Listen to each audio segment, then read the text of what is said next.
So my name is Darko. I'm a CTO at Semaphore, and we do continuous integration, continuous delivery business. And I'm going to give you like a quick tour through the 15 years of our evolution.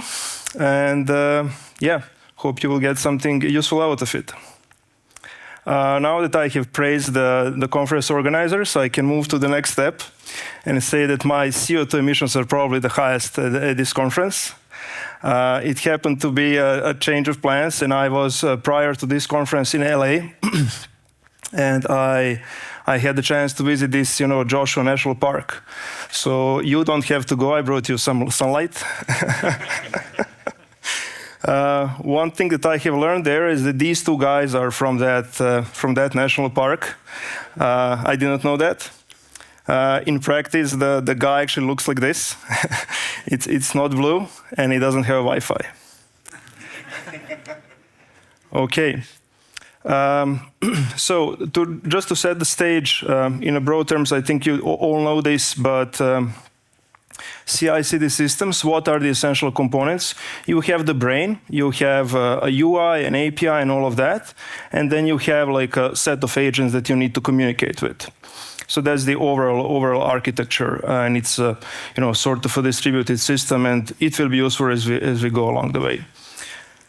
In the corner, I have this year when this was happening, and there were like a bunch of 20-year-old guys wanted to create something which is super easy to use, and we did this, Rails new Semaphore and created this application.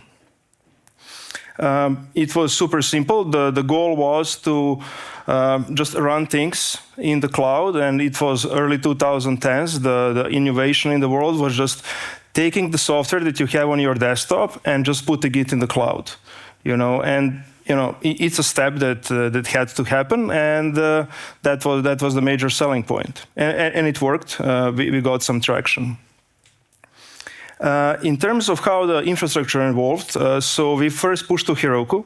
Heroku is one of the services that I love the most. Unfortunately, just in those months when we launched, they had some routing issues in their layer.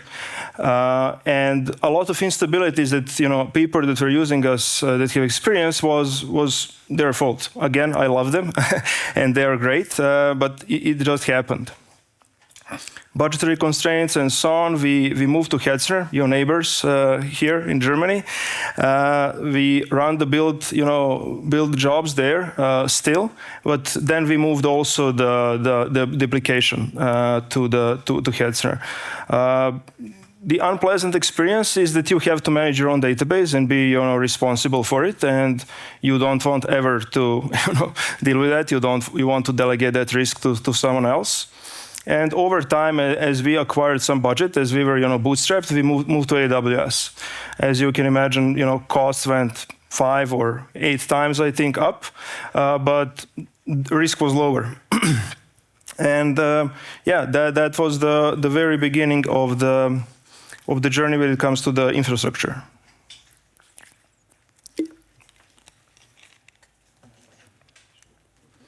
Okay, moving along. In this period, for roughly 4 years, kind of the only thing or majority of time that we spent was on dealing with scaling and stability.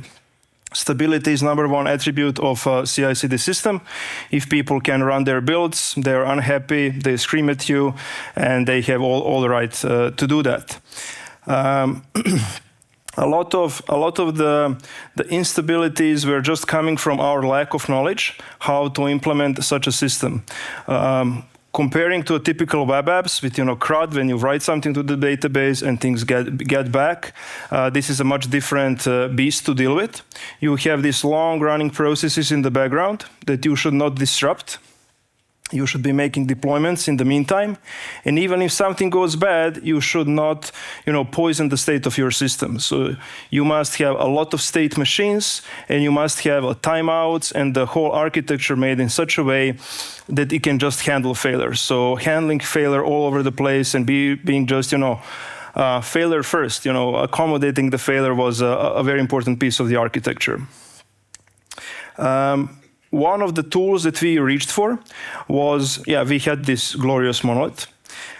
And it was great until it wasn't, in a way that whenever you deploy that and whatever change you make, you have to kind of rock the cage for all parts of the system, because there is a monolithic code base, and either you are changing some small thing in the UI, or you are changing something crucial in the orchestrating and schedule algorithm, you deploy the whole thing.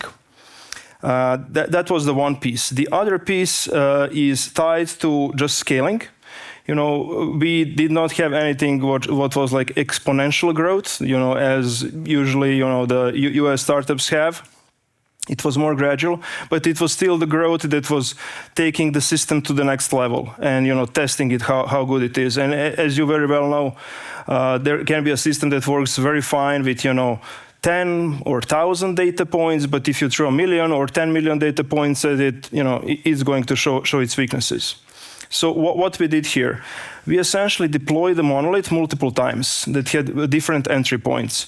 One of the main components, or let's say most obvious, is the UI. That piece, if it's not up, okay, people will be fine. It will show up, in a minute or two.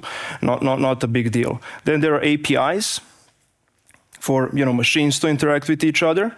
A big component of the system is just getting the hooks from a Bitbucket, GitHub, and just processing them through the pipeline. So there's this lower piece, and then there is this orchestrating part. So I need to dispatch something, and someone needs to send me something back. And the log ingestion is again one of those things that are crucial. You don't want to lose logs for people. If you tell them that job is red or green and you don't have logs, it's essentially a lie in a way. So what was the first thing that pushed us to step away from this monolith? Well, in the monolith, you can deploy these things independently. You also have a huge code base for something which is essentially getting a hook from a GitHub, putting it in a database or a queue, and not doing anything else pretty much. And that component can be orders of magnitude much stable than the code base of tens of thousands of lines of code. So we took this piece which is getting in the hooks, we rewrote it in Go. And it was great. The next piece that we did is this log ingestion. We made a huge mistake with setting up the log format. We did it in such a way that we needed to do some processing on the logs when they get back in Ruby and Rails, which also great tools, and I can speak highly of, but when it comes to memory footprint and dealing with such a things, really not the best thing. Taking into account also the global interpreter lock, systems, another piece that we really just wanted to rewrite in something else, and that was Go. For some of the talking that it needs to do in between, we use this Apache Thrift RPC protocol that was just available at the time before gRPC came along. And how we deploy this? So essentially we had, at this point in time we were in AWS. In AWS we had that RDS database that gave us that peace of mind. We use this Elastic Beanstalk, which is kind of a ripoff of Heroku, done poorly, but it works. And then we had the unpleasant experience of having to use Elastic Container Service. I don't know if you've used that, but in those years it gave us, a lot of tears in the eyes when we needed to configure it and manage it. So yeah, thank you, Google, for giving us Kubernetes. To kind of make that experience nice for developers, we made this Inframan CLI tool, which abstracted this Elastic Container Service and the Beanstalk. It was essentially, in a way, creating something much worse than kubectl, in a way, to just help us, get along. As these services that I introduced in the previous slide, we wanted to deploy them. We said, okay, hey, Google has this, managed Kubernetes. We don't want to manage anything. For the context that I did not give, we are a 40 people company, 20 people in engineering. So we have to, really be careful where we spend our time. So what we did here is We connected AWS with Google. Essentially, this piece in Google talked, over the, you could say, public internet. Not really that, but there was a cable going from one data center to another. They were both in the same region. And it was, surprising to me, but I didn't have that experience before. It was just fine, talking within the same kind of couple of hundred of kilometers with a database. It was amazing. And this was the point where we achieved the stability of the system and just found a pattern that just worked for us, and we were happy. The problem was that our customers were not happy. And the reason was, as I presented in the very beginning, we were running jobs, for people, very simple things. And what was it? Well, this old piece, here. So you can have one block. It could have parallel jobs. That's it. They're fast. They're fast. It's nice. But that's all you can do, and that's fine for vast majority of the people. And then you can have this button or this automated thing which can run another block, which will model your deployment process, and that's also fine for vast majority of people. Over time, we did manage to get, I would say, couple of dozens of those, startups that go from 20 to 200 people in, a year and a half. And they, we had a super happy customer that became not so happy because we couldn't handle what they needed to do, and what they wanted is that flexibility that was kind of not the goal at all when we started creating this. So they wanted this thing below. So there should be something that supports fan out, fan in. I can promote, I can trigger another pipeline. That pipeline can then do again whatever and can trigger another, and so on. So at this point in time, we also had a list of probably a dozen or more architectural decisions that we made 5 years ago that we kind of regretted in a higher or lower extent. And we also like this previous thing of cutting things out, because it is a distributed system that has a very special way of behaving. Not special, but the pattern that was new to us at the very beginning. So the architecture that we chose to handle this was okay. We are going to cut down the monolith aggressively, and then we are going to introduce a bunch of microservices and rely also on our usual, reliable components, Postgres and RabbitMQ that we have been using for a very long time. Another thing why it was okay to do this, aggressive decision of sort of a rewrite, is that we couple things a lot, in our first version. And from one of the great things that we learned from AWS is that they have that layered approach to the architecture. You would build one component that then another component can rely on that. Examples of that are great in AWS. So you have EC2 instance, you have a bunch of networking, you have the storage, you have the S3 bucket, and then when you are creating the elastic beanstalk, you are connecting those dots together, and you're not reinventing these things below, which was one of the major architectural changes that we did here. And it worked for us. It was great. We launched. The migration process was not trivial for people, but we helped them a lot. But from the engineering perspective, it was success. Although it's also a high risk thing, and I would not recommend this to everyone. Why I think things went well? Well, this was kind of potentially the third or fourth time that we are implementing things, and we were implementing them in the first version also. So we knew the domain very well. We knew the patterns, how everything should be implemented. We relied a lot on, state machines, obviously. We did a lot of polling, another thing that we learned from AWS. So polling for reliability and stability, and then messaging with RabbitMQ in between for speed and, reacting, and you have to poll less.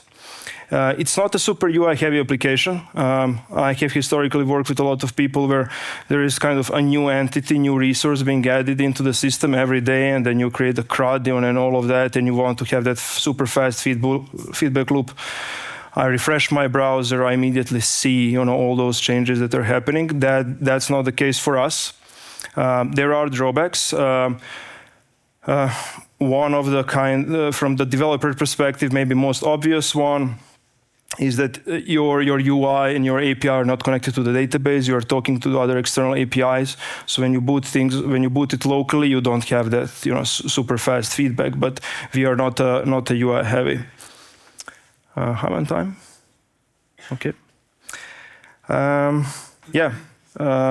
Again, in the context of 20 people having experience in the domain, it was fine. I have no clue how it would work for much bigger teams. Although when it comes to microservices, one of the biggest, let's say, benefit, or it's probably the first point on the list, if you have like a huge team, you get most of the benefits from microservices because people are not stepping on each other when they are deploying the app. When someone makes a bad deploy, something is realized, you don't have to, deploy back the old version. Another important element here is that people could independently deploy their services, and from the very beginning, we made it kind of as like a part of the culture that each service should be treated as a third-party service. So you have your own uptime, you have your own APIs. Be nice to other people, other services, and other services should be nice to you. They should not DDoS you, and so on. And how did we deploy this? Well, essentially, now that it's not super simple as it was before, there are a bunch of these services on the side. In the beginning, there were like 15. Today, there are 30. Each of them in their own repo. Each of them have their own CI pipeline. When that build finishes, it's all green and nice.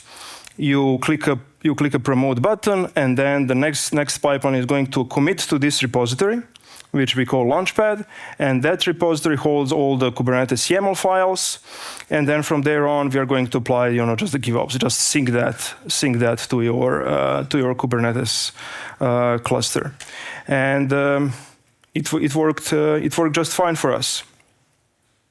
And then we come to the next phase.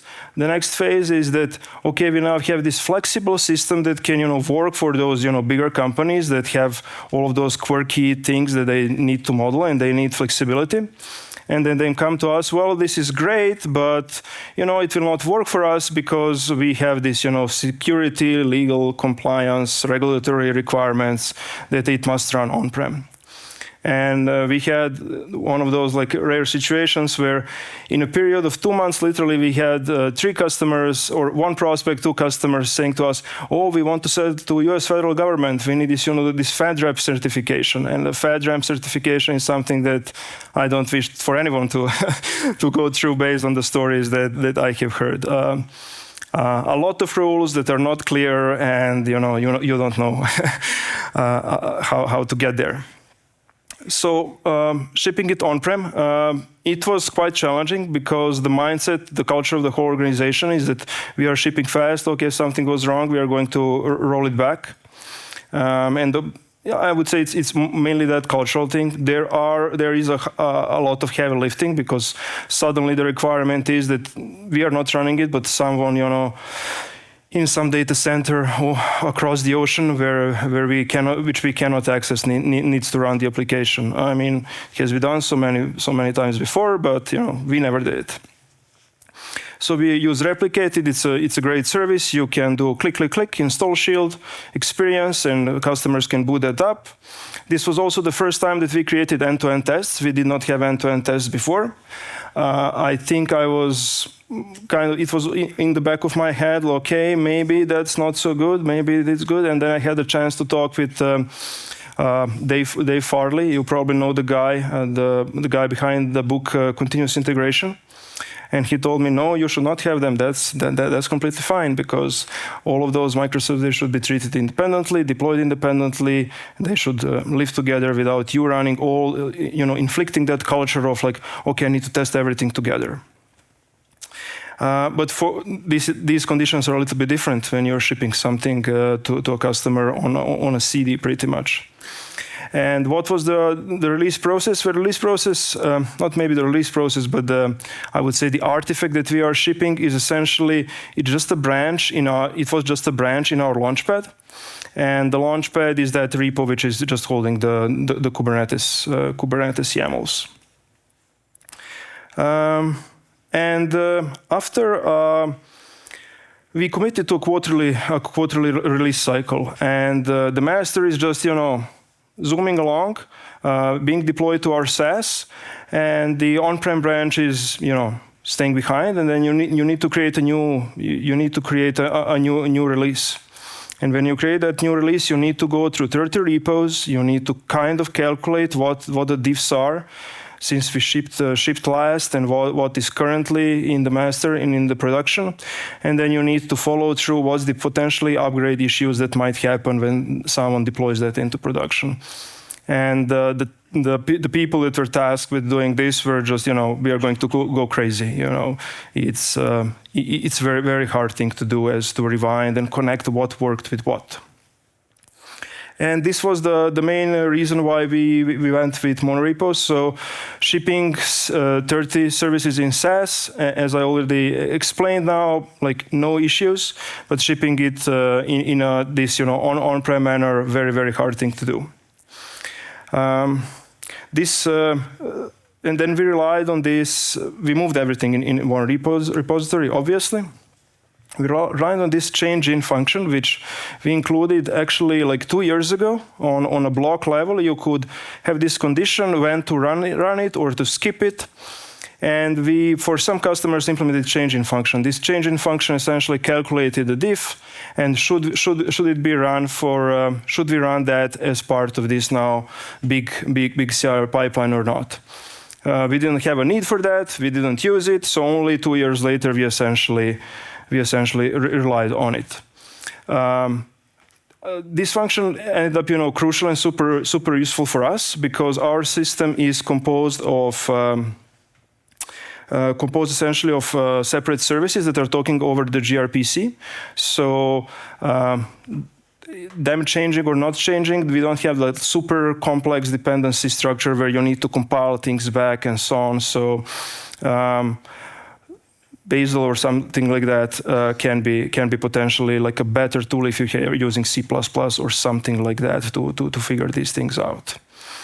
If that says that there was a change, then this front thing which is going to build our UI is going to be built. The one above, no changes, so it's going to be skipped because it's great, no changes there. So in terms of like monorepo or not, we had one problem and we solved that one problem successfully. So starting a new release and making a new release is easy. It did not make anything worse for us. The other thing that became better is this, discoverability on onboarding. You clone a single repo, there is a single CI pipeline delivery process. I would say just the mental overhead and also like physical overhead of how much things you need to clone, and all of that is lower. There are different use cases for monorepo and so on. I'm running out of time, sorry about that.